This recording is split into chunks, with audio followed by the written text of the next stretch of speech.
ورحمة الله وبركاته.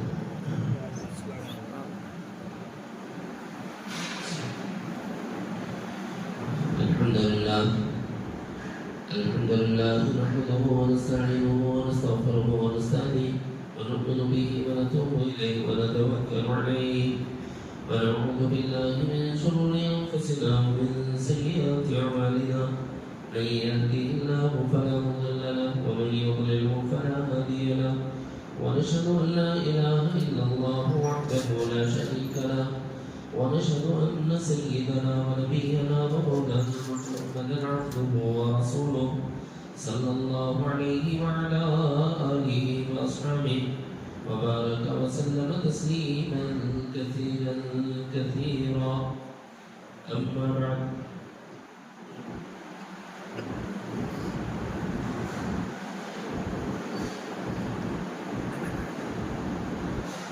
قال الرسول صلى الله عليه وسلم: إن في الإنسان لمضغة إذا صلحت صلح الجسد كله وإذا فسدت فسد الجسد كله ألا وهي القلب. صدق رسوله النبي الكريم ونحن على ذلك من الشاهدين والشاكرين والحمد لله رب العالمين. برادران اسلام اور دختران ملت،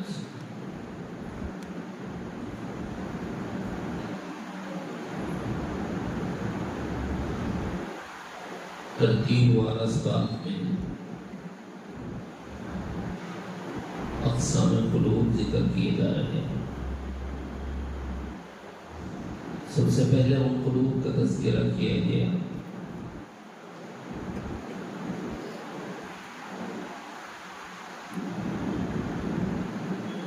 جو انتہائی ناپسندیدہ ہیں، منافقین کے قلوب.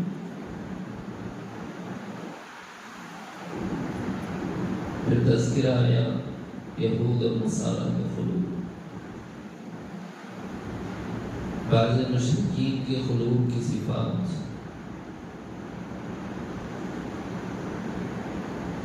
دراصل یہ اس تین اقسام کی تقسیم میں سے ایک حصہ، یعنی قلوب کی ایک قسم ہے معلق بالدنیا، دنیا کے لگے ہوئے، دنیا سے جڑے ہوئے، چمٹے ہوئے، سمٹے ہوئے. ایسے دلوں کو معلق بالدنیا کہتے ہیں. جتنے یہود ہیں، نصارہ ہیں، اہل کفر ہیں، غیر مسلمین ہیں، منافقین ہیں، وہ سب اسی زمرے میں آ جاتے ہیں.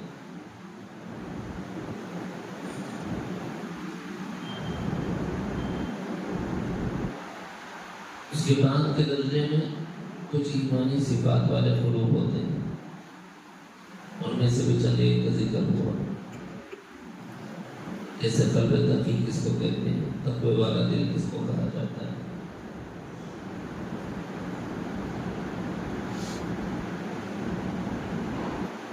ایک قلب سنایا گیا معلق بالمولا، دوسرا درمیانی جو تھا وہ معلق بالآخرہ.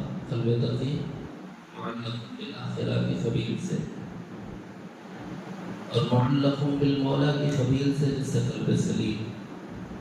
گزشتہ مجلس میں سیدنا ابراہیم علیہ السلام کی قلبی صفات کا تذکرہ کرتے ہوئے مذاکرہ کیا گیا. قلب منیب ہے، قلب سلیم ہے، قلب خاشع ہے. دوسرا درجہ پسندیدہ ہے، اس میں سے اپنے کو بنا لینے کی فکر کرنا، یہ اس درجے میں تحلیہ قلب کہلاتا ہے. ناپسندیدہ صفات کو نکالنا تصفیہ قلب کہلاتا ہے. اپنے قلب کو کچھ اچھی صفات سے آراستہ کرنا ہو. جن اچھی صفات سے اپنے قلب کو آراستہ کرنا ہے اس میں سے ایک قسم کو آج لیتے ہیں، لیکن یہ 4 آیتوں پر مشتمل ہے. تو آج کی مجلس میں ہو سکا تو 2 آیات پر تھوڑا سا مذاکرہ کریں.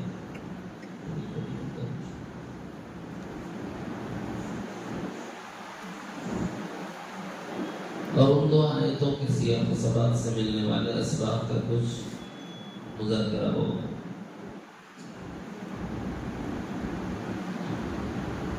پسندیدہ خلوق میں، اچھی صفات والے خلوق میں قلب وہ ہے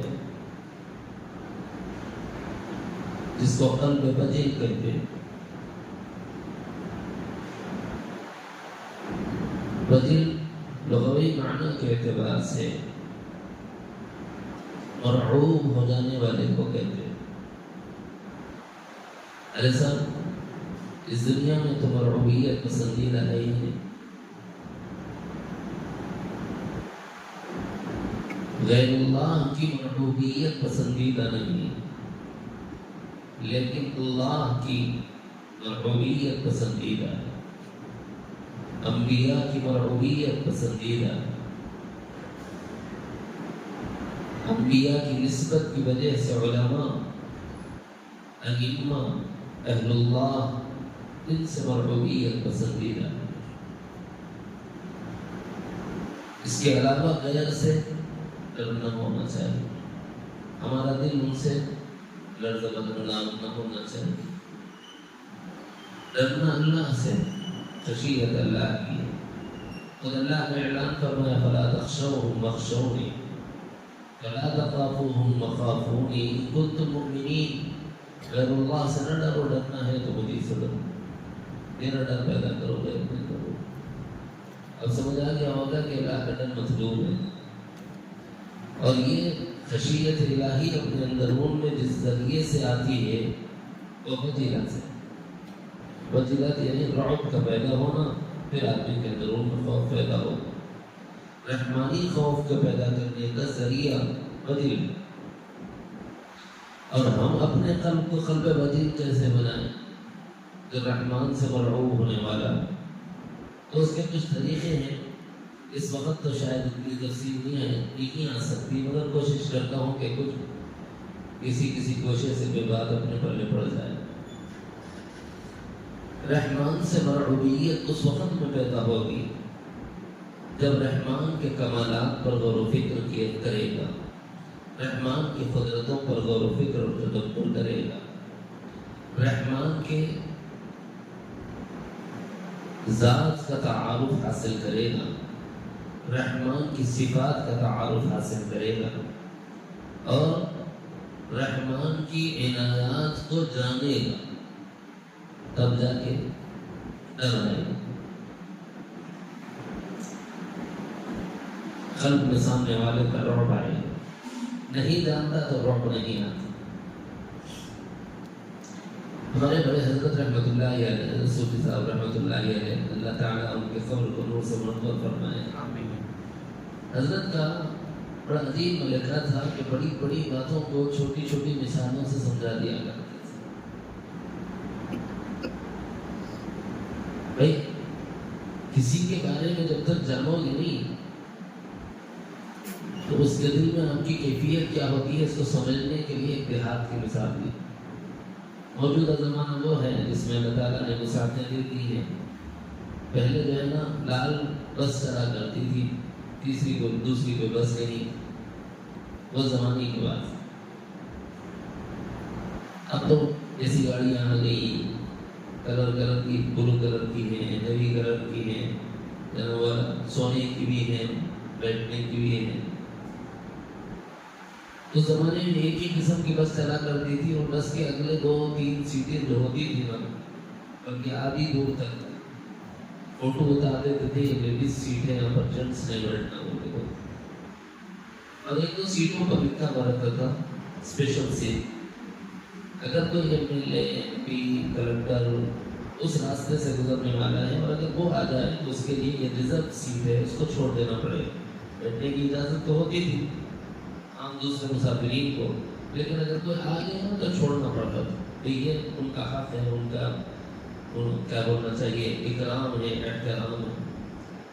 اس زمانے میں ایک مثال سے حضرت نے سمجھائی کہ بھائی دیکھو، ایک آدمی گاؤں سے شہر کی طرف جانے لگا، اس سے کسی نے پوچھ لیا کہ صاحب شہر کیوں جا رہے ہیں؟ کلکٹر صاحب سے ملنے جا رہا ہوں۔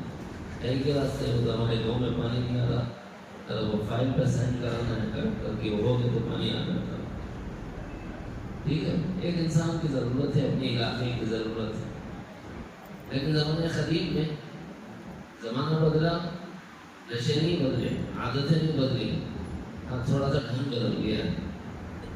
پہلے زمانے میں سٹا مارتے تھے، پتے میں تمباکو لپیٹا ہوا ہوتا تھا اور اسے جو ہے مارا جاتا تھا.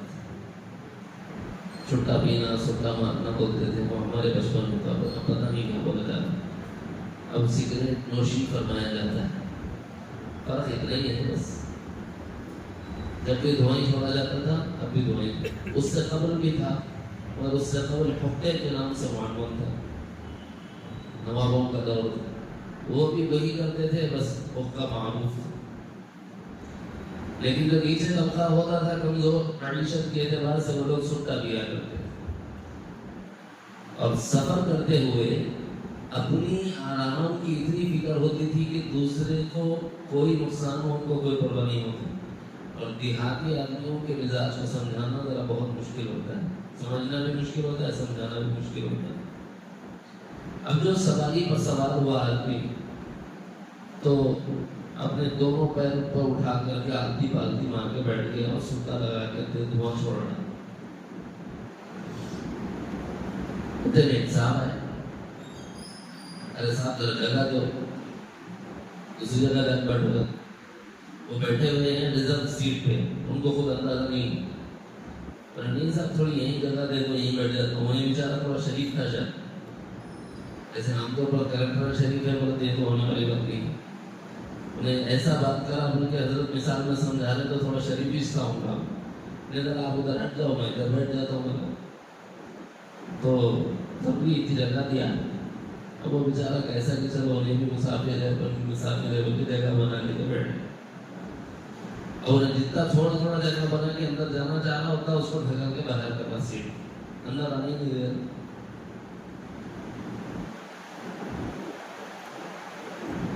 تھوڑی دیر کے بعد ایک صاحب ادھر سے گزر رہے تھے.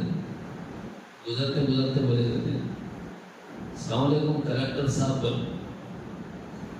السلام علیکم کلیکٹر صاحب. کلیکٹر بولتے جو 4 دانوں بیٹھا تھا نا، پہلا پورے سیدھے ہو کے نیچے رکھ کے اوپر سے پہلا نیچے آیا. کیوں صاحب؟ اب تک جس کو جگہ نہیں دے رہا تھا اس نے جانا ہے، ہم سین کرانے کے راستہ وہاں جاؤں گا. میری یہ حالت دیکھے میں سین کرتا ہوں، میری فائل اپنا بھی معاملہ میرے دوستوں ایسا ہی ہے. جانا اسی کے پاس ہے، لیکن اسی کے پاس جانے کے لیے جو تیاریوں کی ضرورت ہے ہم اس معاملے میں بے احترامی اور بے رغبتی کا مظاہرہ کر رہے ہیں. اس طرح کرنے سے نہیں چلے. رہ گئی بات یہ کہ اس نے اس کریکٹر کی اتنی دیر جو بے احترامی کی، بے احترامی کی، اس کی کیا وجہ ہے؟ لا علمی. وہ جانتا نہیں تھا کہ کریکٹر کون. اگر جانتا ہوتا تو کرتا ہی. یہی معاملہ ہمارا ہے کہ ہم اللہ کو جانتے نہیں. اس کی ذات کے اعتبار سے، اس کی صفات کے اعتبار سے، اس کے افعال کے اعتبار سے، اس کے آثار کے اعتبار سے، اس کی قدرتوں کے اعتبار سے، اس کے کمالات کے اعتبار سے، بے اعتبار نتیجہ ہم بھی اپنی زندگی کو ایسے ہی بے بندگی گزار رہے ہیں. اور مولا تعالیٰ کا شعور نہ ہونے کی وجہ سے اللہ تعالیٰ کا رعب ہمارے دلوں پر طاری نہیں ہوتا. جو لوگ طاقتور ہیں ان سے ڈر جاتے ہیں، لیکن رب سے نہیں ڈرتے. وہ ایسی قدرتوں والا ہے کہ کوئی بھی اس کا سامنا نہیں کر سکتا. بات سمجھ آ گئی کچھ مثال کے ذریعے سے؟ بے اکرامی، بے احترامی، بے ادبی اس وقت تک ہے جب تک کہ اس کو جان نہ لیا جائے. جب پہچان ہو گئی تو اکرام بھی ہوگا، ادب بھی ہوگا، تعظیم بھی ہوگی، بلکہ فرم برداری بھی ہوگی. پتہ نہیں ہوگا نہیں صاحب آپ جو بولے ہو نہیں ہم ادھر بیٹھو میں باہر کر لیتا ہوں. کیوں ہوگا؟ تمہاری سگنیچر چاہیے، وہ نہیں ملا تو میرا تو کام گیا. تو اپنے کو گرا دینا، اپنے کو عاجز بنا دینا، اور سامنے والے کے مقام و مرتبے اور منزلت کے اعتبار سے دوسرا آدمی رہا تو ویسے ڈرتا ہوگا. کیوں؟ اس کا اپنا ایک عہدہ ہے، اس عہدے کی وجہ سے اس کا رعب ہوتا ہے. تو اللہ جو سب سے بڑا عہدیدار ہے، اللہ اکبر، سب سے بڑا اللہ، اس سے بڑا کوئی عہدہ نہیں۔ تو بتاؤ ہمارے دلوں میں اس اللہ کی کتنی عظمت ہونی چاہیے، ہمارے دل اس رب کا نام لیتے ہی کتنے خوف زدہ ہو جانا چاہیے، اس کی عظمتوں اور جلال کے استحضار کی وجہ سے، اور اس کے کمالات کو دیکھ کر ہم کتنے مرعوب ہو جانا چاہیے کہ وہ ایسے قادر مطلق اللہ ہے جن کا تذکرہ ہمارے سامنے ہو رہا ہے۔ اسی کو قرآن مقدس میں حق تعالی جل شانہ نے ارشاد فرمایا، حقیقی مومن وہ ہوتے ہیں جو اللہ تعالیٰ سے مرعوب ہونے والے ہوتے ہیں۔ ایمان کمال ایمان والے لوگ وہ ہیں جو اللہ سے ڈرنے والے ہیں۔ انما المؤمنون، بلا شبہ حقیقی ایمان والے وہ ہیں الذین، جن کے سامنے اذا ذکر اللہ، جب اللہ کا ذکر کیا جائے، اللہ کا تذکرہ کیا جائے، اللہ کی ذات کا تعارف کرایا جائے، اللہ کی صفات بیان کی جائیں، اللہ کے افعال، اللہ کی قدرتیں اور اللہ کے کمالات بیان کیے جائیں، تو ایسی صورت میں وجلت قلوبہم، اللہ کی عظمتوں کے استحضار کے پیش نظر اور اللہ کے جلالیات کے استحضار کے پیش نظر ان کے قلوب رب تعالیٰ سے مرعوب ہو جاتے ہیں۔ انما المؤمنون الذین اذا ذکر اللہ، حقیقی ایمان والے وہ ہیں جب ان کے سامنے اللہ کا ذکر کیا جائے، وجلت قلوبہم، ان کے قلوب پر رعب طاری ہو۔ اگر نہیں ہوتا کمال ایمان والا نہیں، ہاں ہوگا ایمان والا شہادت لسانی کی وجہ سے، لیکن کمال ایمان والا تو نہیں۔ ہر صاحب ہماری کیفیت ایسی نہیں ہوتی نا، سچا بولو، ہوتی اپنی کیفیت اللہ کا ذکر سن کے کبھی ایسی نہیں ہوتا، کیوں؟ لازم نہیں، جانتے نہیں ہیں، تو جانو نا بھائی، جاننے کا طریقہ کیا ہے؟ اس رب کو جاننے اور اس رب کو پہچاننے کا سب سے اصح ترین راستہ، جس کے اندر کوئی موڑ نہ ہو، وہ راستہ قرآن مقدس کی تلاوت۔ کیا راستہ ہے وہ؟ قرآن مقدس۔ باتیں چھوڑ دو، غیر کی ہی باتیں چھوڑ دو، جس کو جاننا ہے اس کے کلام سے اس کو جاننا۔ وہ کون ہے؟ کیسا ہے؟ اپنی ذات میں کیسا، اپنی صفات میں کیسا، اپنے افعال میں کیسا، اپنی قدرتوں اور کمالات کے ظہور میں کیسا، اسی کے قرآن سے اس کو جاننا ہے۔ اب تعالیٰ جل شانہ فرماتے ہیں کہ تمہارے اندرون میں یہ وجلت والی کیفیت جو آئے گی وہ تمہارے ایمان کو بڑھائے، لیکن آئے گی کب؟ وَإِذَا تُلِيَتْ عَلَيْهِمْ آيَاتُهُ زَادَتْهُمْ ایمانا، جب اس قرآن مقدس کو تم پڑھو گے، تلاوت کرو گے اس کی، تو اللہ تمہارے ایمان میں اضافہ کرے گا۔ پھر یہاں بھی ذہن میں رکھنا اچھی طرح، بعض لوگ وہ ہوتے ہیں جو ایمان والے ہوتے ہیں اور ان کے سامنے جب آیات کی تلاوت کی جاتی ہے تو ان کا ایمان بڑھتا ہے، لیکن بعض لوگ وہ ہوتے ہیں جن کے سامنے آیات کی تلاوت ہوتی ہے تو یوں دیکھتے کہ ہمارے بارے میں تو کوئی تذکرہ نہیں اترا ہے، کہ منافقین کے تذکرے میں یہ بات سنا چکا ہوں میں۔ قلب منافق کی جب تفصیلات آ رہی تھی، صفات آ رہی تھی، اس وقت میں بات آ چکی ہے، اس لیے یہاں پر بحث اس سے نہیں، بس یہاں ذہن میں رکھو ہم اپنے اللہ کا کلام پڑھ رہے ہیں، بے عظمتی کا، بے حرمتی کا، بے وقعتی کا، حال یہ ہے کہ اسی قرآن کو جاننے کی فکر نہیں ہو رہی۔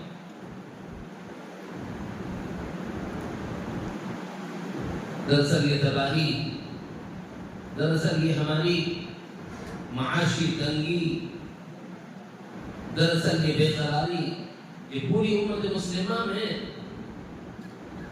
صرف اس لیے ہے کہ لوگوں نے قرآن مجید سے غفلت کو اختیار کر لیا۔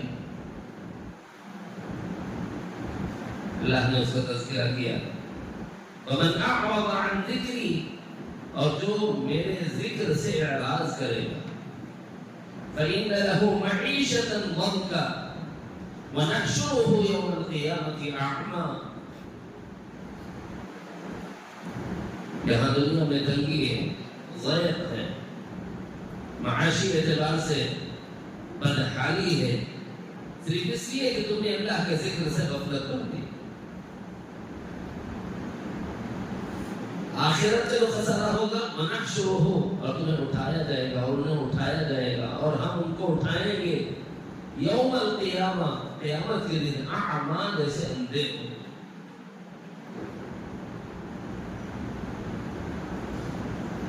تو یہ پوچھے گا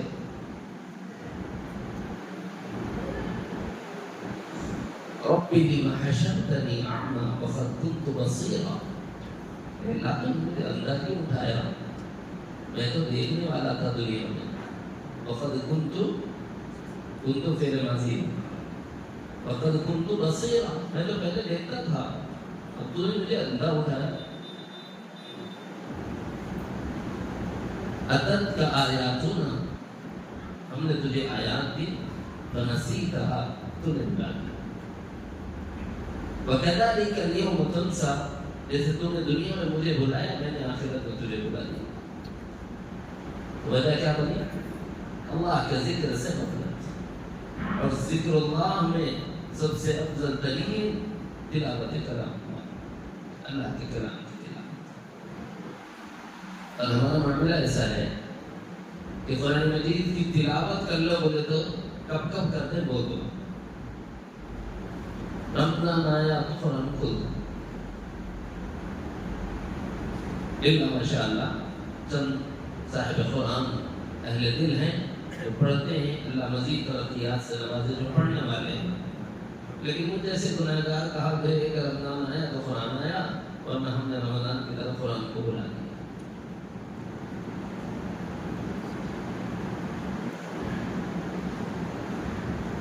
نمبر 1 رمضان آیا تو قرآن آیا.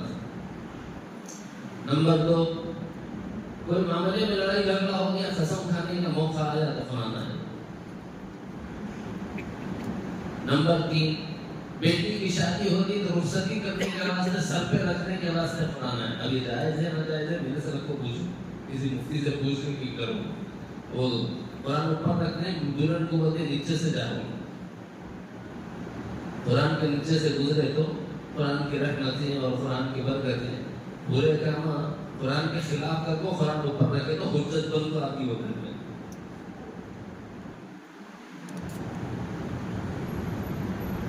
کام پورے قرآن کے خلاف، اور پھر اسی قرآن کی برکت بھی چاہیے. دلہن آ رہی ہو جا رہی ہو تو دہلیز پر قرآن لے کے ٹھہرے ہوئے ہوتے ہیں کہ جناب اس کے نیچے سے دلہن گزرے تاکہ قرآن کی رحمتیں اور برکتیں لے کر آئے. قسم کھانے کی باری پر قرآن آئے، دلہن کی رخصتی پر امامت پر قرآن آئے، رمضان پر قرآن آئے. بیمار ہو جائیں تو دوا کے لیے شفا کی امید پر پڑھنے کے لیے قرآن کھولا جائے یا تعویذ بنا کے گول گول کر دیا جائے. قرآن کا شکوہ ہے.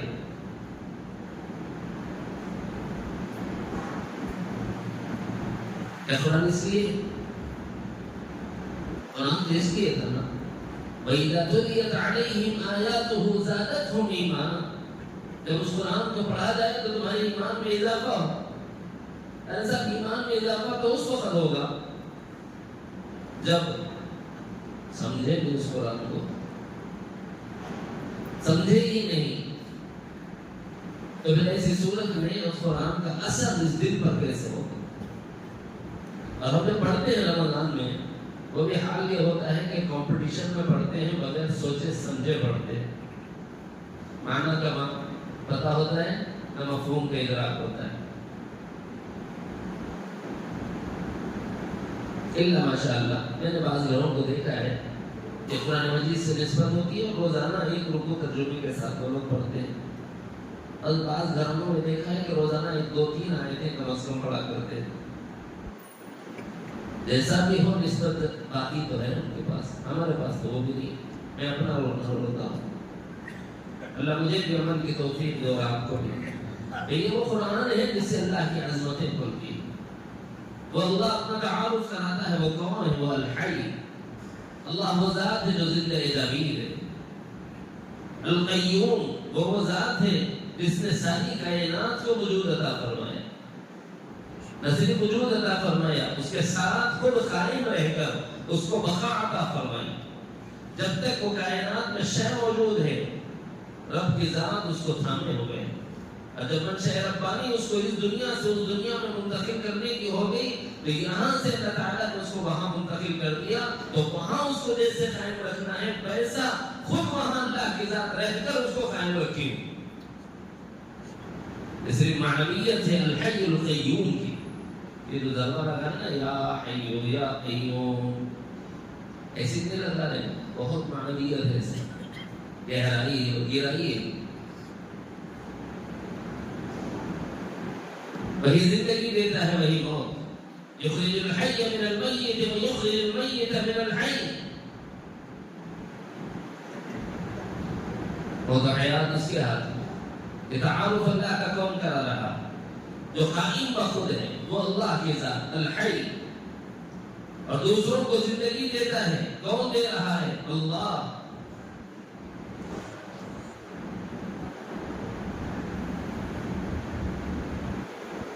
وَأَنَّهُ هُوَ مَاتَ وَأَحْيَا. وہی زندگی دیتا ہے وَأَحْيَا. سیدنا ابراہیم علیہ السلام جب زندگی دینے والا ہو تو زندگی دے کے چھوڑی ہے کیا؟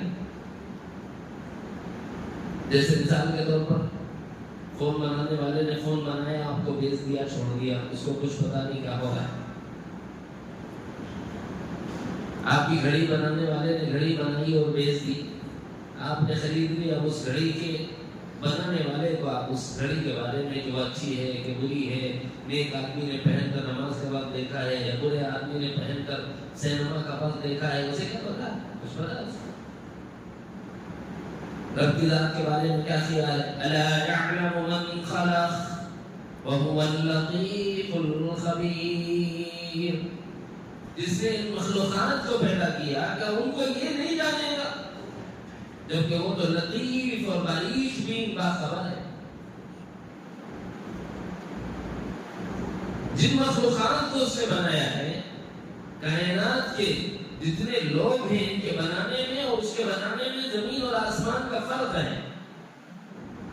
کائنات میں جو چیزیں بنانے والے بناتے ہیں اس کو صناع کہتے ہیں, صانع کہتے ہیں. بنانے والا, بنائی جانے والی چیز, مصنوعات وہ چیزیں جن کو بنایا گیا وہ صانع تو ہیں. کوئی کام کر دیے تو وہ جاعل تو ہیں, خالق نہیں. یہ فرق ہے کائنات کے بنانے والوں میں اور کائنات میں جو مخلوقات چیزیں ہیں, چیزوں کو جو بنانے والے ہیں ان لوگوں میں اور رحمان میں فرق ہے. اور یہ بنیادی فرق ہے کہ مخلوق صانع تو ہو سکتی ہے, جاعل تو ہو سکتی ہے, خالق نہیں ہو سکتی. خالق رحمان کی ذات ہے. اور یہ تعارف حاصل ہوتا ہے قرآن مقدس سے. وہ اللہ ہے اسی ذات سے یہ جس نے مخلوقات کو پیدا کیا اور پیدا کر کے لعین و جاہل نہیں ہو گیا بلکہ باخبر ہے اور پوری باریک بینی سے باخبر ہے. یعنی نہ ہمارا ظاہر اس سے پوشیدہ ہے اور نہ ہمارا باطن اس سے پوشیدہ ہے. میں دیکھ رہا ہوں, میں کیا دیکھ رہا ہوں آپ نہیں دیکھ رہے, حالانکہ آپ اور میں صرف 3 فٹ کے فاصلے پر بیٹھے ہوئے. وہ رب جس نے ہمیں بنایا ہے کہ وہ نہیں جانتا کہ ہم کیا کریں.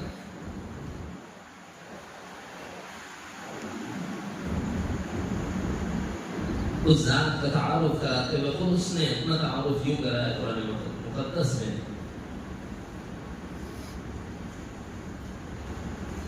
تمہارے ظاہر کو جاننا تو بہت میرے لیے آسان ہے. تم جس چیز کو سمجھتے ہو کہ میرا دوسرا نہیں جانتا وہ اس سے چھپا ہوا نہیں. يَعْلَمُ خَائِنَةَ الْأَعْيُنِ وَمَا تُخْفِي الصُّدُورُ.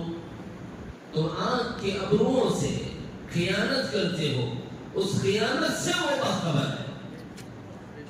یہ آنکھ پھر بھی ظاہری ہے اگرچہ کہ پورے اعضاء میں سب سے چھوٹی ہے, اس لیے اللہ نے اس کا تذکرہ کیا. چھوٹے عضو کا, بڑے عضو تو بڑے ہیں, تمہارے اعضاء میں سب سے چھوٹا عضو یہ پلک ہے. اس سے ہونے والی خطا اور گناہ بھی تمہارے رب سے چھپا ہوا نہیں ہے. یہ تو ظاہر کے بارے میں تعارف کرایا اپنا، شاید ہمارے دل میں کیا ہے اس کو نہ معلوم ہو۔ ہاں، وما تخفی الصدور، تمہارے ذہنوں میں، تمہارے دلوں میں جو چھپا ہوا بھید ہے اس سے بھی وہ واقف،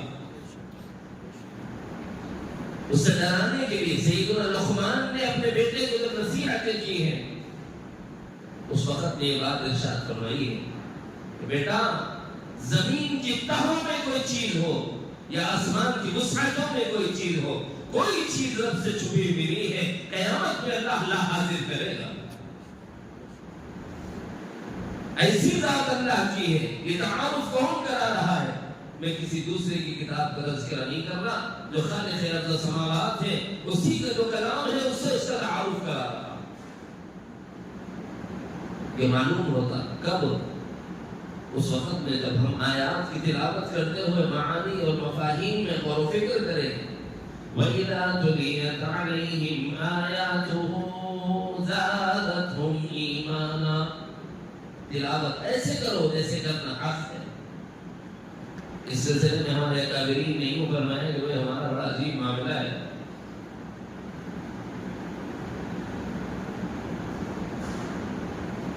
جج کے پاس سے ایک لیٹر آ گیا، اللہ نہ کرے ہمارے مجلس کے حاضر باشوں میں کسی کے ساتھ ایسا ہو، لیکن دعا تو کرتا ہوں کسی کے ساتھ نہ ہو، مگر مثال بات کو قریب کرنے کے لیے، سمجھانے کے لیے۔ جج کے پاس سے ایک لیٹر آ گیا، کیا خیال ہے آپ کا؟ یا کمشنر آفس سے ایک لیٹر آ گیا، یا پولیس اسٹیشن سے ایک لیٹر آ گیا، چھوڑ دو سب کو، یہ بڑے ہیں، جج ہے، کمشنر آفس ہے، بہت دور ہے۔ خالی پی ایس سے میسج آ گیا، کم ان پی ایس، تمہارے بارے میں شکایت درج ہے، پولیس اسٹیشن میں آ کے بات کرو۔ اتنا ہی چاہے کیا حالت ہو جاتی بھائی؟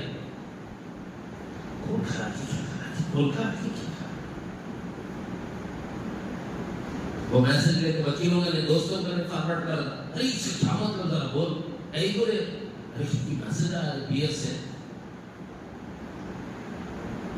بس اڑ جاتے کہ نہیں اڑ جاتے؟ ایک معمولی سے پولیس والے نے سمجھے، یہ بولو اس کا جو جسم بنا ہوا ہے، ہمارا جو جسم بنا ہوا ہے، اس میں کچھ فرق ہے؟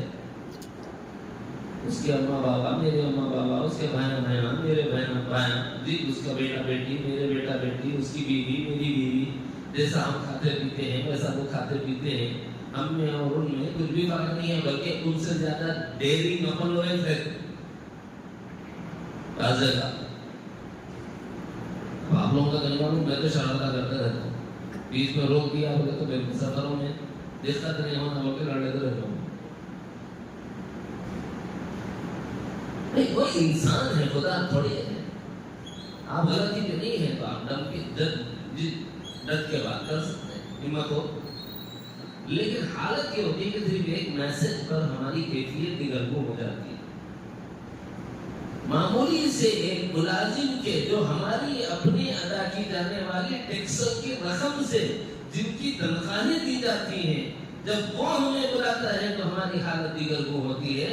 وہ رب العالمین جو ہماری ظاہری و باطنی جملہ ضروریات کی تکمیل و تکفل کر رہا ہے، اس کی جانب سے ہمارے لیے ایک میسج آیا ہے، ایک پیغام آیا ہے کہ ہم نے کبھی اس پیغام کو بھی سمجھنے کی ویسے فکر کی ہے جیسے ایک پی ایس سے آنے والے میسج کو سمجھنے کی ہم فکر کرتے ہیں، جیسے ایک کمشنر آفس سے آنے والے میسج کو سمجھنے کی فکر کرتے ہیں، جیسے ایک بلدیہ کے افسر کی جانب سے آنے والے میسج کو سمجھنے کی ہم فکر کرتے ہیں، جیسے ایک جج کے پاس سے آنے والے میسج کو پڑھنے، سننے، سمجھنے کی ہم فکر کرتے ہیں، ویسے کیا کبھی قرآن مقدس کو سننے اور سمجھنے کی فکر کیے؟ یہ تو احکم الحاکمین کا کلام ہے، یہ رب العالمین کا پیغام ہے، یہ انسانوں کے خالق کا، یہ انسانوں کے پروردگار کا میسج ہے ہمارے اور آپ کے لیے۔ پھر کیا یہ انسان اس قرآن کو سمجھ رہا ہے؟ یہی وجہ ہے وَإِذَا تُلِيَتْ عَلَيْهِمْ آيَاتُهُ، ہاں کچھ لوگ ہیں ان آیات کی تلاوت تو کرتے ہیں لیکن چونکہ معنی نہیں جانتے، مفہوم نہیں جانتے، مراد تک نہیں پہنچتے، مطلب سے واقف نہیں ہوتے، جس کے نتیجے میں ان کی کیفیت وہ نہیں ہوتی جو مطلوب ہے۔ اللہ کے بارے میں، پھر ان کے دل میں رعب پیدا نہیں ہوتا۔ اس لیے بھائی وَإِذَا تُلِيَتْ عَلَيْهِمْ آيَاتُهُ زَادَتْهُمْ إِيمَانًا، یہ کیفیت ہمارے ایمان میں اضافے کی بنے تو کیسے بنے گی؟ اس قرآن کو سمجھنے سے بنے گی، کیونکہ قرآن سے بڑا رحمان کا عرفان کرنے والا کوئی بھی نہیں۔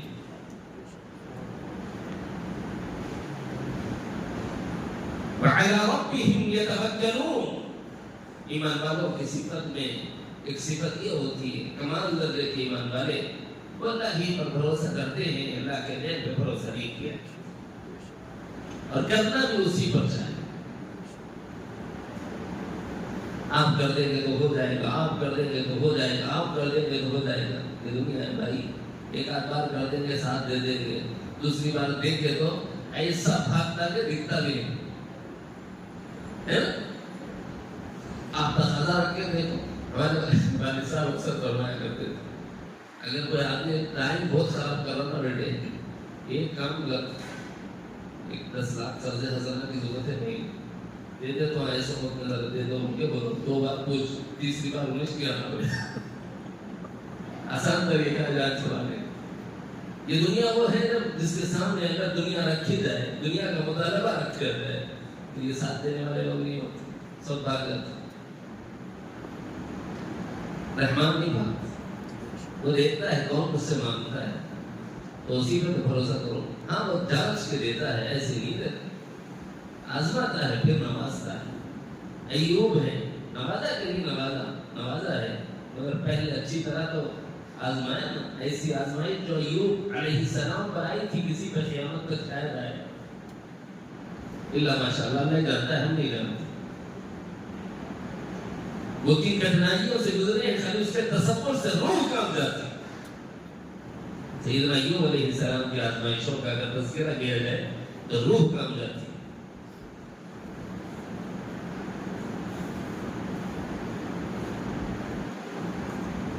جب سمجھے رحمان کو تب اس کی عظمت ہمارے دلوں میں آئے گی، جب اس کی قدرتوں کو جانیں گے، آیات ربانی کی تلاوت کر کے، اور ایسے انداز میں تلاوت کرنا کہ اس کے معنی اور مفہوم کو سمجھ گئے، تب جا کر اللہ کی ذات پہ بھروسہ آئے۔ اس کو سمجھنے کے لیے میں اگر یہ کہوں یہ صاحب ہیں آپ کا یہ کام کر دیں گے، یہ صاحب ہیں آپ کا یہ کام کر دیں گے، یہ صاحب ہیں آپ کا یہ کام کر دیں گے، آپ کیا کرتے ہیں؟ آج بھی سب بولے ہوتا کہ نہیں ہوتا کہ کام،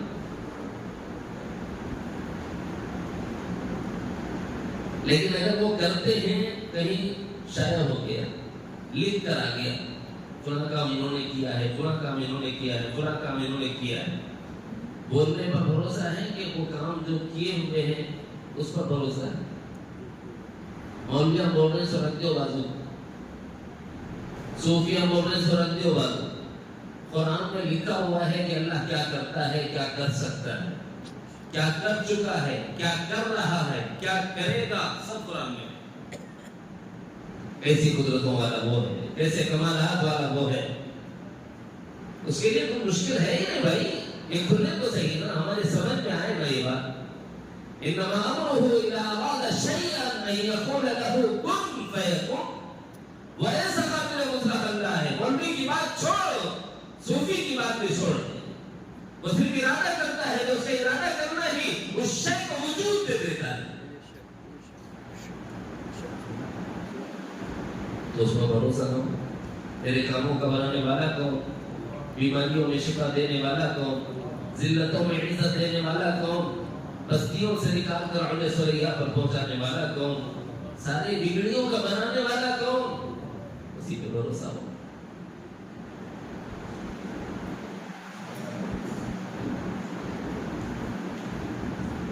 صفات یاد رکھو بھائی، ختم ہو رہا جلدی جلدی بولنا ہے۔ حقیقی ایمان والے کون ہیں؟ انما المؤمنون الذین اذا ذکر اللہ، جب اللہ کا تذکرہ کیا جائے، اللہ کا مذاکرہ ہو، اللہ کی ذات کا، اللہ کی صفات کا، اللہ کی قدرتوں کا، اللہ کے کمالات کا، تو آدمی کے دل پر اس کا رعب طاری ہو، تو یہ حقیقی ایمان والا ہے۔ اگر اس درجے کے ہم نہیں ہیں اور یقیناً نہیں، تو پھر اس درجے کے اپنے کو بنانا یہ تحلیل ہے۔ اور اس درجے کا اپنے کو بنانے کا طریقہ کیا ہے؟ اس اللہ کا علم حاصل کرو، اس کی ذات کا، اس کی صفات کا، اس کی قدرتوں اور کمالات کا علم حاصل کرو۔ کیسے کریں؟ اسی کی کتاب سے۔ وَإِذَا تُلِيَتْ عَلَيْهِمْ آيَاتُهُ، ایمان والے تو وہ ہوتے ہیں جب آیات کی تلاوت کرتے ہیں زادتہم ایمانا، ان کے ایمان بڑھ جاتا ہے اس یقین کی وجہ سے کہ اس اللہ کی قدرتوں اور کمالات کو اس قرآن نے بیان کیا۔ بشرطے کہ اس کے معنی سے واقف ہو تب سمجھ آئے گا کہ اللہ کیا کر چکا ہے، کیا کرنے والا ہے۔ عاد کے ساتھ کیا ہوا، عاد ارم کے ساتھ کیا ہوا، ثمود کے ساتھ کیا ہوا، اہل ثمود کا انجام کیا ہوا، اور ساتھ ساتھ اصحاب ایکا کے ساتھ، اصحاب ہود کے ساتھ اس کا کیا معاملہ ہے، قوم شعیب کے ساتھ اس کا کیا معاملہ ہے، شعیب کے ساتھ اس کا کیا معاملہ رہا، طوفان نوح میں ڈوبے جانے والوں کے لیے اس کی سزا کیسی تھی، اور نوح کی کشتی میں سوار لوگوں کو بچانے کا انداز اس کا کیسے تھا، ابراہیم کو آگ میں کیسے گلزار کر کے حفاظت فرمائی، اور نمرود لگانے والوں کا انجام کیا ہوا، اصحاب اخدود کا انجام کیا ہوا، یہ سب کا پتہ چلے گا، یہ قرآن سے پتہ چلے گا۔ اس سے اس کی قدرتیں سمجھ آئے گی کہ وہ قوموں کے عروج و زوال کی داستان کیسے لکھ چکا۔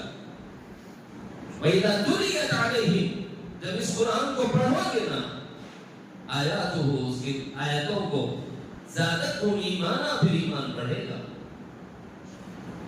جب اس کی قدرتیں سمجھ آئے گی، وَعَلَىٰ رَبِّهِمْ يَتَوَكَّلُونَ، اور اس پر بھروسہ کرنا آسان ہو جائے گا۔ اور یہی کامل ایمان والے، درجے کمال کے ایمان والے اسی کی ذات پر بھروسہ کرتے ہیں۔ کیسی ہی کٹھن سے کٹھن ترین حالات پیش آ جائیں وہ خوف زدہ نہیں ہوتے مخلص۔ اس آیت مبارکہ کو سمجھانے کے لیے ایک واقعہ سنایا علماء امت نے، مفسرین اعلام نے۔ سیدنا دو عالم جناب محمد رسول اللہ صلی اللہ علیہ وسلم نے غزوے میں شریک تھے۔ صحابہ کرام انتہائی مجروح، زخمی، کچھ حالات طبیعت کو جو ناپسند ہو ویسے پیش آ گئے۔ ایسے میں بالآخر اللہ تعالیٰ کی مدد شامل حال ہوئی اور دشمن تم دبا کر بھاگ گیا۔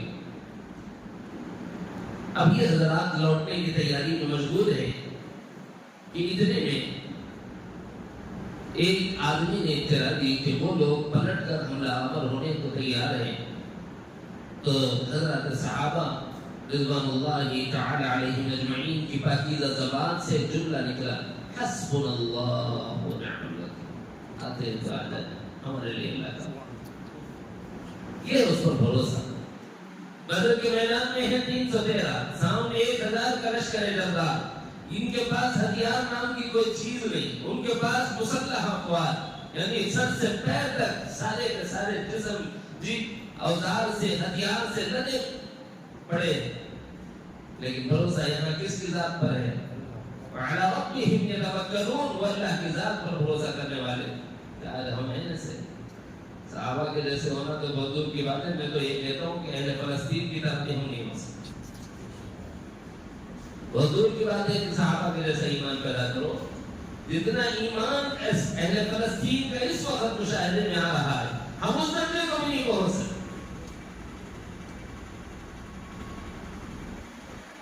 اب اس درجے کا اپنا خلق بنانا ہے تو پہلا کام تلاوت کرنا، سمجھ کر کرنا۔ دوسرا کام اللہ تعالیٰ جل شانہ نے کمال ایمان والوں کی صفات کا تذکرہ کرتے ہوئے فرمایا الذین یقیمون الصلاۃ، نمازوں کو قائم کرتے ہیں، نمازوں کے قائم کرنے والے۔ والد مالک حضرت شیخ کمال الرحمن صاحب نور اللہ مرقدہ نے دو باتیں اس مضمون میں ارشاد فرمائی اس کو سمجھانے کے لیے۔ ایک ہے ادائے صلاۃ اور ایک ہے اقامت صلاۃ۔ ہم ادائے صلاۃ کرتے ہیں، اقامت صلاۃ، ہم فریضے کو ادا کرتے ہیں، نماز کو قائم نہیں کرتے۔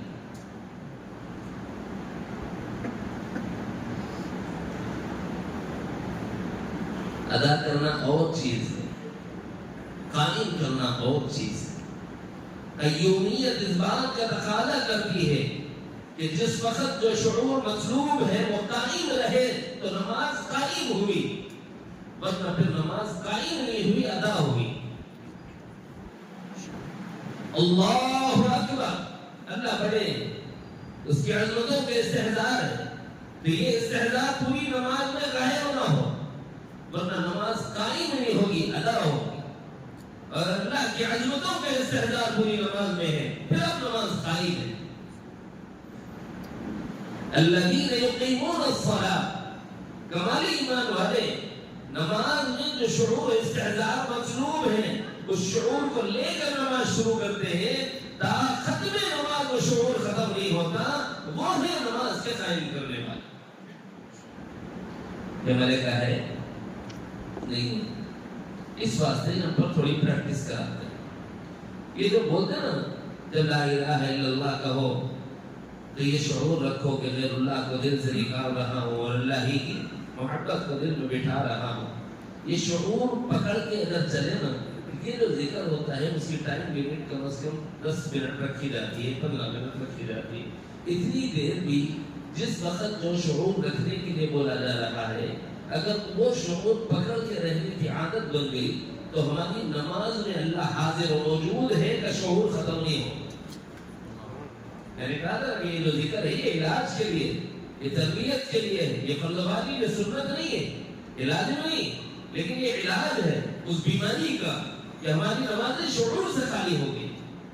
اب نمازوں میں شعور کے لیے ایک تو یہ ہے کہ اہل علم نے اور اہل اللہ نے ہمیں طریقہ بتایا، اور ایک ہے بعض دنیا داروں نے کچھ پریکٹسز بتائی، وہ بھی کرنا چاہیں تو شعور کو ارتکاز توجہ کے لیے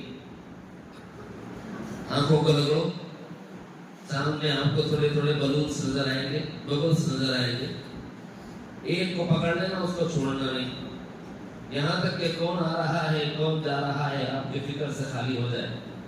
جتنی دیر آپ پکڑیں گے اتنی دیر آپ کا کانسنٹریٹ صحیح رہے گا، دھیان اور توجہ مرتکز ہو جائے گی۔ پھر اس کے بعد نماز پڑھو، اس سے کیا ملنے والا ہے کہ میں صرف آنکھوں کو رگڑوں اور کسی چیز کو دیکھوں، اس سے تو ملے گا میں لا الہ الا اللہ کہوں گا ثواب ملے گا۔ اس میں شعور رکھا جائے گا تو نماز میں شعور آ جائے گا۔ بدلتے کیوں ہیں؟ کیونکہ کیفیت نماز میں بدلتی ہے۔ قیام کی حالت الگ ہے، لا الہ الا اللہ، رکوع کی حالت الگ ہے، الا اللہ، سجدے کی حالت الگ ہے، اللہ اللہ، جلسے کی حالت الگ ہے، قاعدے کی حالت الگ ہے، اللہ، سلام کی حالت الگ ہے، یا حی یا قیوم، اے زندگی دینے والے میری روح کو اتنی زندگی دے اور ایسی زندگی دے کہ یہ جو شعور والی نماز پڑھی ہے نا یہ قائم رہے، باقی رہے۔ اب ہوتی ہے اقامت صلاۃ، نماز کا قائم کرنا، یہ شعور قائم رہے، کس کی نماز پڑھ رہا ہوں، کس کے لیے پڑھ رہا ہوں۔ الذین یقیمون الصلاۃ، ہمارے ایمان چاہیے نماز کی اقامت پر۔ ایک یہ ہے اقامت کرنا اپنی ذات سے، اور نماز قائم کرنا کا مطلب ہوتا ہے کہ بھائی پورے محلے کو اس بات کے لیے آمادہ اور تیار کرو کہ سب نماز قائم کرنے والے ہو جائیں۔ یہ چیز چاہیے، مطلوب ہے، اسی لیے دعوت میں محنت ہوتی ہے۔ بھائی ایک صاحب بولے مسلمان کو کس بات کی دعوت دینا، بھائی غیروں کا لے جاؤ دعوت دے رہے، بھائی غیروں کا لے جانے سے پہلے مسلمانوں سدھار لو بولے سو بولنے والے بھی ہے، اس واسطے ذرا تمہارے کوئی بول رہے نماز کو تو آتا تمہارے کے تو ہم ان کو پکڑ کو لاتے ہیں، یہ ہے جیسا۔ وَمِمَّا رَزَقْنَاهُمْ يُنْفِقُونَ، کمال ایمان والے وہ ہوتے ہیں جو اپنے پاس جو کچھ ہوتا ہے اس کو اپنا سمجھتے ہیں۔ میرا مجھ میں کچھ بھی نہیں، جو کچھ ہے سو تیرا ہے، تیرا تجھ کو سونپنے کیا جاتا میرا۔ میرا مجھ میں کچھ بھی نہیں، جو کچھ ہے سو تیرا ہے، تیرا تجھ کو سونپنے کیا جاتا میرا۔ جب سب کچھ اس کا ہے تو مال کس کا ہے؟ بولے وہ میرا ہے۔ حضرت شیخ کمال الرحمن صاحب رحمۃ اللہ علیہ فرمایا کرتے تھے کہ انسان بڑا عجیب ہے، میں جہاں تک ہاتھ گیا بولے یہ میرا، زمین پر ہاتھ گیا بولا میرا، مکان پر ہاتھ گیا بولے میرا، دکان پہ ہاتھ گئی بولے میرا، گاڑی پہ ہاتھ گئی بولے میرا، پیسے پہ ہاتھ گیا بولا میرا، بینک بیلنس پہ ہاتھ گیا بولا میرا۔ ارے بھائی اس کے اوپر بولے وہ تیرا، وہ اللہ کا ہے. جہاں تک ہاتھ جاتا نا وہاں تک میرا قبضہ. حضرت فرمایا کرتے تھے بھائی میں اور میرا درست کرو. جس کا میرا درست ہو گیا اس کا دین درست ہو جائے، اور جس کا میں درست ہو گیا اس کی معرفت درست ہو جائے. میرا کیا ہے؟ میرا مجھ میں کچھ بھی نہیں. آنکھ اپنی مرضی سے نہیں دیکھ سکتی، کان اپنی مرضی سے نہیں سن سکتا، زبان اپنی مرضی سے نہیں بول سکتی، ہاتھ اور پیر اپنی مرضی نہیں چلا سکتے، کیونکہ میرے نہیں. اگر میرے ہوتے تو میرا چلتا. یہ رب کے ہیں، اس لیے وہ کہہ رہا ہے کہ کہاں کیا کرنا ہے. قل للمؤمنین یغضوا من ابصارهم وقل للمؤمنات یغضضن من ابصارهن. تمہاری جو آنکھیں ہیں نا میں نے دی، میں نے وجعلناه سمیعا بصیرا، میں نے تمہیں سنتا اور دیکھتا بنایا ہے، لہذا تمہارا یہ کان اور تمہاری آنکھیں میرے منشے کے مطابق استعمال. اللہ آپ کا کیا منشا ہے؟ اپنی نگاہوں کو جھکا کے رکھو، اٹھا کے نہ چلا کر. کیا مرد ہو کیا عورتیں اپنی مرضی چلتے ہیں آپ کو، یہ تو اس کی مہربانی ہے. اپنی مرضی چلا لی کبھی چھوڑ دیا، پکڑنے میں آیا تو ایسا پکڑے گا کچھ بھی نہیں بچے. ایسا پکڑے گا کہ قیامت پہ اندھے اٹھائے جائے. کیوں؟ دنیا میں وہاں نگاہیں اٹھایا، رب کو بھول گیا جہاں نہیں اٹھانا تھا. اب تو قیامت میں آیا ہے تو دیکھ کو تجھے اندھا اٹھاتا.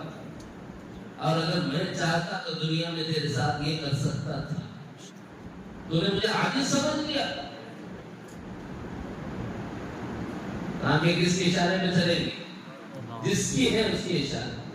کان کس کے اشارے پر چلیں گے؟ جس کے ہے اس کے اشارے. زبان کس کے اشارے پر چلیں گے؟ جس کی ہے اس کے اشارے پر چلے. تو یہ میرا کام ہو. جیسے میرے انفس میں میرا کچھ نہیں، جو کچھ ہے تو اس کا ہے، اور اسی کے منشے کو اپنی زندگی پر لاگو کرنا دین. اپنی ذات پر اس کو نافذ کرنا یہی دین ہے. دین کیا ہے؟ جہاں نگاہوں میں اٹھاؤ بولے اٹھا لینا، یہ دین ہے. اور جہاں نگاہیں جھکاؤ بولے جھکا لینا، یہی دین ہے. ایسے ہی معاملہ مال کا ہے. ہر آدمی بولتا ہے میرا. جتنوں نے یہ کہا ہے وہ سب کے سب جاتے ہوئے کہیں داما گئے ہیں، کوئی اپنے ساتھ کچھ نہیں ہے. دینے والوں کو تو اللہ نے دنیا میں ایسا دیا ہے کہ اس پر ناز کرتے تھے. ان قارون كان من قوم موسى فبغى عليه فآتيناه من الكنوز ما ان مفاتيحه لتنوء بالعصبة أولي القوة إذ قال له قومه لا تفرح إن الله لا يحب الفرحين وابتغ فيما آتاك الله الدار الآخرة ولا تنس نصيبك من الدنيا وأحسن كما أحسن الله إليك. اتنا اللہ نے دیا کہ 9 پہلوانوں کی 9 جماعتیں صرف گنجیاں اٹھاتی تھی. گنجی ہوتی ہے تالے کو، تالا ہوتا ہے اتنا سا اور چابی اس سے چھوٹی ہوتی ہے نا. چابی جب چھوٹی ہوتی ہے تو اس کو اٹھانے کے لیے پہلوان کی ضرورت ہے نہیں ہے نا. لیکن وہ گنجیاں اتنے تھے کہ اٹھانے پہلوانا چاہیے، اور پہلوانا بھی 9 چاہیے، بلکہ 9 پہلوانوں کی 9 جماعتیں چاہیے تھے بعض مفسرین کے اعتبار سے. لَتَنُوءُ بِالْعُصْبَةِ أُولِي الْقُوَّةِ. اتنے بڑے پہلوانوں کی جماعتیں صرف گنجیاں اٹھا رہے تو تالے کتنے تھے ان میں؟ تالے تو بعد میں باہر لگائے جانے والی چھوٹی چیز ہے، اس کے اندر بہت بڑا خزانہ ہوتا ہے. کتنے خزانے تھے ان میں؟ تو لوگوں نے اس کی نعمتوں کو دیکھ کے کہا تھا کہ اس طرح دنیا میں خوش و خرم بدمست مت ہو جا. لا تفرح. اللہ تعالیٰ بدمست ہو جانے والوں کو پسند نہیں کرتے. ان اللہ لا يحب الفرحین وابتغ فیما آتاک اللہ الدار الآخرہ. اپنی آخرت کے لیے اس سے کچھ حصہ بنا لے. ولا تنس نصیبک من الدنیا. ٹھیک ہے تجھے جو دنیا ملی اس سے تو اپنے ذات کے لیے استعمال کر، اپنے کو فراموش نہ کر دے، لیکن وَأَحْسِن دوسروں کے ساتھ بھی حسن سلوک کر. كَمَا أَحْسَنَ اللَّهُ إِلَيْكَ. جیسے اللہ نے تیرے ساتھ احسان کا معاملہ کیا. بولے وہ کون اللہ؟ یہ بولا تھا نا میں یہ بنایا سو میری محنت کا ہوں. پھر اس کے بعد میں ایک مرتبہ ناز و نعم اور نخروں کے ساتھ نکلا اپنے حشر و قدم کے ساتھ اتراتا ہوا باہر لوگوں کو دکھاوا کرتے ہوئے. تو بعض لوگوں کے راڑ ٹپکنے لگے. بولے پیسہ بڑا حصہ رہنا ٹاٹا برلا.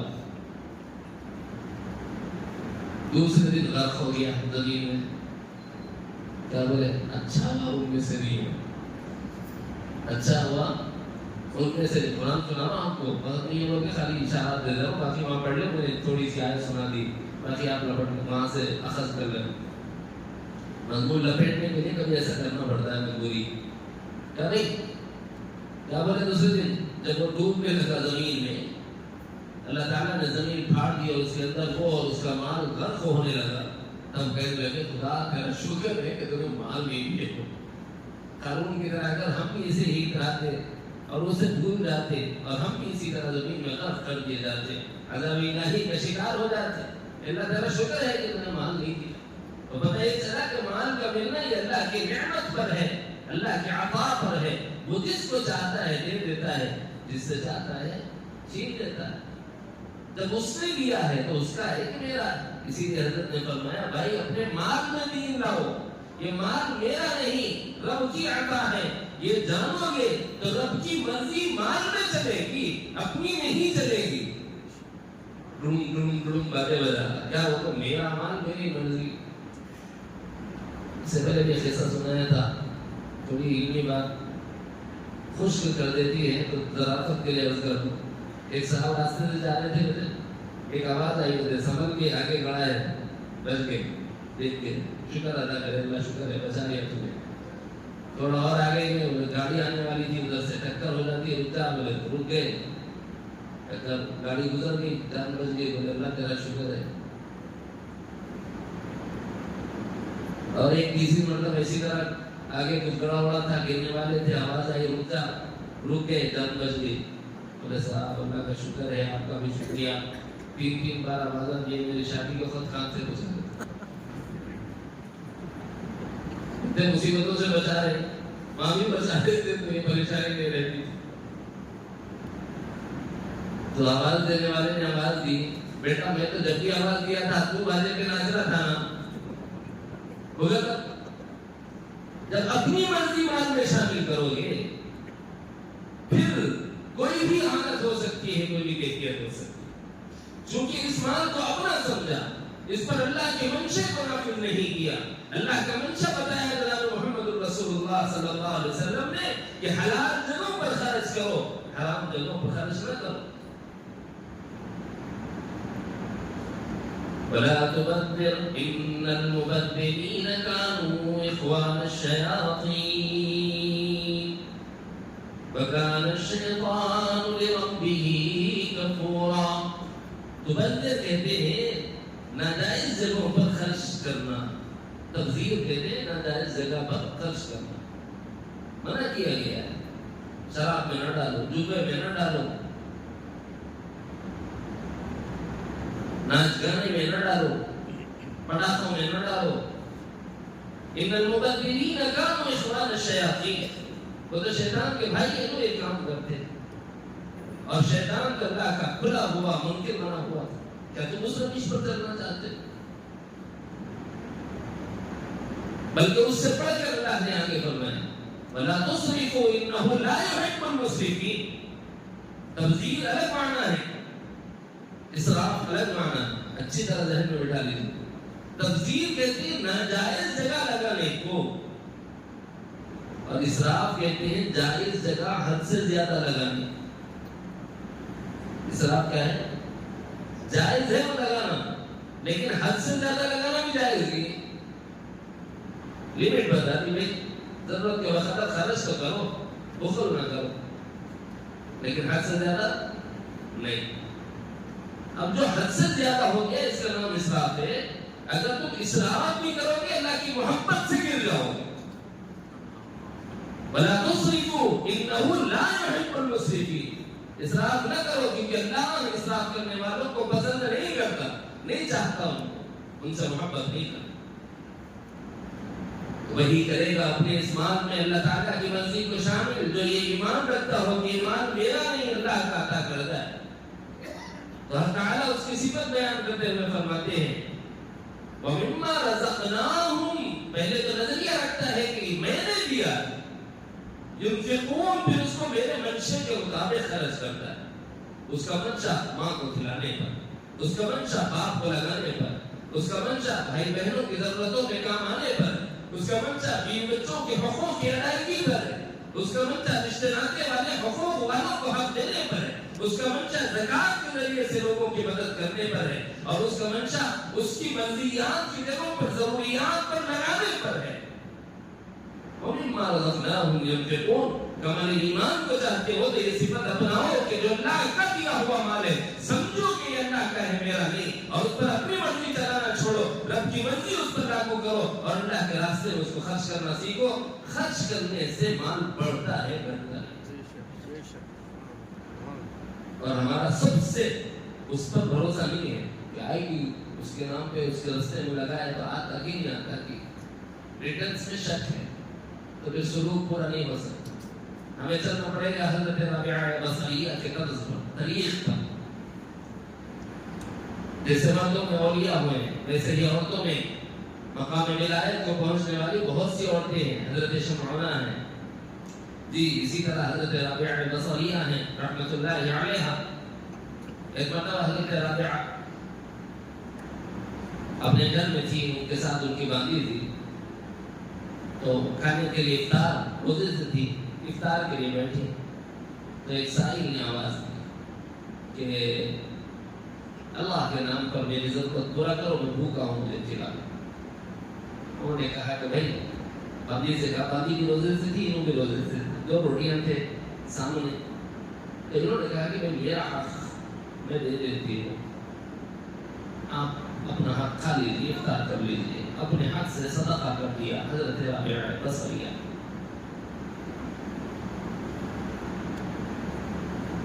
تو باندھی بھی بڑی نیک دل خاتون تھی، بہت چاہتی تھی حضرت رابعہ بصریہ۔ اس نے اپنا صدقہ نہیں کیا، اس لیے نہیں کیا کہ میں تو بھوکے رہوں گی لیکن مالکن یہ روزے سے ہیں، ان کا کیا ہوگا، یہ تو اپنی روٹی صدقہ کر چکی، مجھے کرنے نہیں دیں گی، اور اپنا تو انہوں نے رکھا نہیں، صدقہ کر لیا، تو کم سے کم میرے پاس جو روٹی ہے اس میں سے آدھی آدھی کر کے ہم دونوں افطار کر لیں گے۔ اس پلان کے تحت باندھی نے کہا کہ ٹھیک ہے آپ اپنا صدقہ کر لیجیے۔ صدقہ ہونے کے بعد اس نے روٹی کے 2 ٹکڑے کیے، سامنے رکھا، اور رکھنے کے بعد میں کہا کہ بھائی آپ آدھی اور میں آدھی، اس طرح ہمارا افطار ہو جائے گا۔ بولے تمہارا حق میں کیوں لوں؟ بولے روزہ دار کے افطار کرانے پر روزے کا اجر ملتا ہے، میں اس ثواب میں شریک ہونا چاہتی ہوں، آپ تناول فرما دیجیے۔ اچھا ٹھیک۔ اب کھانے افطار کرنے کے لیے نوالا اٹھانے لگے تو دوسرا سائل آ گیا۔ دوسرا سائل آیا تو انہوں نے اپنی آدھی روٹی بھی بھیجا دی، بولے تو اپنی آدھی روٹی سے افطار کر۔ تو ایک آدھی روٹی سے تو پیٹ نہیں بھرتا، تو خادمہ نے کہا کہ آپ اگر اپنی صدقہ کرتے ہیں تو میں بھی اپنا صدقہ کرتی ہوں۔ ارے بھائی تو کیوں کرتی ہے؟ تو آپ اس لیے کر رہے ہیں، میں اس لیے کر رہی ہوں۔ مرید وہ ہوتا ہے جو اپنے شیخ کے منشے کے تحت اس طرح چلتا ہے،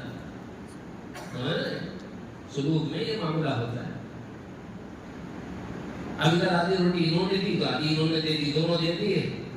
اس کے بعد میں تھوڑی دیر کے بعد یہ دونوں کے دونوں پانی سے افطار کر کے بیٹھے ہوئے ہیں کہ اتنے میں دروازے پر دستک ہوئی، کسی نے کہا کہ بھائی یہ تھوڑا سا ہدیہ ہے، قبول فرما لیجیے۔ تو باندھی نے دروازہ کھولا، کہا کیا ہے؟ چند روٹیاں ہیں جو آئی ہیں۔ بولے گنو، گنے تو اس میں جو ہے نا روٹیاں کم تھے، دونوں نے مل کی ہے، ایک ایک روٹی کی ہے، تو جتنی ہونی چاہیے تھی اتنی نہیں، کتنی ہونی چاہیے تھی آگے بتاؤں۔ کہا بھائی یہ ہدیہ ہمارا نہیں ہے، کسی اور کا ہے، ہم لے آ کے دے دو، ہماری گنتی پوری نہیں ہوگی، دے دے سو مہربانی، ایک ایک کھا لینا، نہیں بولے ہمارا نہیں ہوتا ریٹرن۔ پھر وہ تحقیق کرنے پڑتا چلا، وہ پڑوسی کا دیا، پھر اس کے پاس چلے گیا، پھر ایک آیا، پھر گئے، بولے یہ بھی ہمارا نہیں ہے، پھر تلاش کرے، پتا چلا کسی اور کا ہے، اس تک پہنچا دیا، پھر آیا گنے تو پورے 20 روٹیاں، بولے یہ ہمارا الاؤ. یہ کیا مسئلہ ہے؟ کہنے لگے اللہ کا وعدہ ہے من جاء بالحسنۃ فلہ عشر امثالها. اللہ ایک پر 10 دینے کا وعدہ کر رہا ہے اور اللہ بخیل نہیں ہے اور اللہ ظالم نہیں ہے اور اللہ اپنے وعدے کے خلاف نہیں کرتا. اللہ رب العزت نے 10 کا وعدہ کیا ہے تو میں تو 10 لوں گی، اس سے کم نہیں ہوں گی. میری روٹی کا 10 آنا اور میری بندی کی روٹی کا 10 آنا. اب 20 پورے آئے ہیں تو ہم ہدیہ قبول کریں. ہمیں وہ چاہیے یقین آئے گا وہ، لیکن محنت کرنے کی ضرورت ہے. اللہ کے راستے میں خرچ کرنا سیکھیں. ایک ہی آیت میں آج کا وقت ہی پورا ہو گیا. بس مختصراً یاد رکھیں حقیقی ایمان والے وہ ہیں جن کے سامنے اللہ کا ذکر کیا جائے تو ان کے قلوب میں اللہ کا رعب، اللہ کا دبدبہ، اللہ کا ڈر، اللہ کی خشیت، اللہ کی ہیبت پیدا ہو جائے. اور اگر نہیں ہے تو اس کا راستہ بھی قرآن مقدس میں دیا گیا ہے. قرآن مقدس کی تلاوت کرو. اب تلاوت کیسے کریں یہ میں نے مشورہ دیا ہے کہ بھئی اس تلاوت کرو، اس تلاوت کو ایسے کرو کہ معنی اور مفہوم سے واقف ہو تو انشاءاللہ آپ کو بھرپور فائدہ ہوگا. اور جیسے اللہ کی عظمتوں کو سمجھنا چاہیے، اس کی قدرتوں اور کمالات کو دیکھنا چاہیے، اس کو دیکھنے، سننے اور سمجھنے کا جو موقع ملے گا وہ اس راستے سے ملے گا کہ قرآن مجید کی تلاوت معانی اور مطالب کی فہم کے ساتھ. اس کا ایک اعلان گزشتہ مجلس میں بھی ہوا، سنا بہت کم لوگوں نے نام لکھا ہے. بھائی ایک ایک آیت کو بھی روزانہ سیکھنے کی فکر کریے. اور نمازوں کو ادا مت کرو بلکہ نمازوں کو قائم کرو. نمازوں کو قائم کرو. اس سے کیا ہوتا ہے؟ قلب میں اللہ تعالیٰ کی عظمت پیدا ہوتی ہے اور جو کچھ اللہ نے دیا ہے اسی رب کے نام پر خرچ کرنے کا مزاج اور عادت بنو. اس سے بھی قلب کے اندرون میں اللہ تعالیٰ کا رعب، اللہ کی خشیت اور حیبت بیٹھتی ہے، یہ پیدا ہوتی ہے. اس کو پیدا کرنے کا ذریعہ ہے تلاوت کلام اللہ، اقامت صلاۃ اور انفاق فی سبیل اللہ. اللہ تعالیٰ مجھے اور آپ کو علم نافع، عمل مقبول کی توفیق عطا فرمائے. اس کا نقد فائدہ ہے. اللہ فرماتے ہیں اولئک هم المؤمنون حقا. حقیقی ایمان والے یہ لوگ اولئک هم المؤمنون حقا. نقد انعام کیا دیتے ہیں؟ لهم مغفرہ. ان کے لیے اللہ تعالیٰ کا وعدہ باعتبار آخرت مغفرت ہے اور رزق کریم. اللہ تعالیٰ کا وعدہ رزق کریم کا. رزق کریم کس کو بولتے ہیں سمجھتے ہیں؟ کریم اس ذات کو کہتے ہیں جو بن مانگے تھے. کریم کون سی ذات ہے؟ جو بن مانگے تھے. کوئی مانگنے پہ دیتا ہے اور بن مانگے دیتا ہے. جتنے دنیا والے ہیں یہ مانگنے پر دیتے ہیں، چاہے زبان حال سے مانگا ہو یا زبان حال سے. کبھی حال سے بھی مانگتا ہے آدمی، کبھی حال سے مانگتا ہے، زبان سے بول کے مانگتا ہے، کبھی اپنا حال ایسا بناتا ہے کہ وہ زبان حال اور زبان حال دونوں نہ ہوں پھر دے اور ضرورت کے مطابق دے. اس کو ذات کریم کہتے ہیں اور وہ اللہ کی ذات. اور اس کا وعدہ ہے کہ اگر تم تلاوت آیات پر آؤ، قلب میں میرا رعب پیدا کرو، اقامت صلاۃ پر آؤ اور انفاق فی سبیل اللہ پر آؤ تو ایمان کے کمال پر بھی پہنچاؤں گا، مغفرت بھی کروں گا اور بن مانگے تمہاری ضرورتیں پوری کروں گا. رزق کریم کہتے ہیں ایسا رزق جو اس ذات کی طرف سے ملے جب کوئی آسرا نہ ہو، کوئی سہارا نہ ہو، کوئی کوئی امید نہ ہو.